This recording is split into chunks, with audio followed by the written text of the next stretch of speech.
sigui, durant aquests mesos propers farem aquestes mesures que ja són de vosaltres conegudes, amb tots els controls que siguin necessaris per part de totes les entitats que tenen algun tipus de relació amb la matèria, des de l'administració local, els ajuntaments, consells comarcals, etc., fins a organitzacions patronals, sindicals, agràries, etc.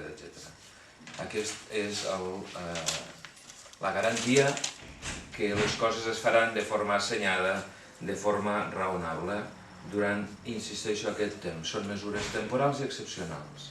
Aquesta és la diferència, que quan parlem de portar aigua d'un lloc cap a un altre, nosaltres ho fem de forma temporal i excepcional, quan és imprescindible i amb les mínimes quantitats possibles, i altres ho feien de forma permanent, al més lluny que havíem conegut mai del nostre país i amb grans quantitats.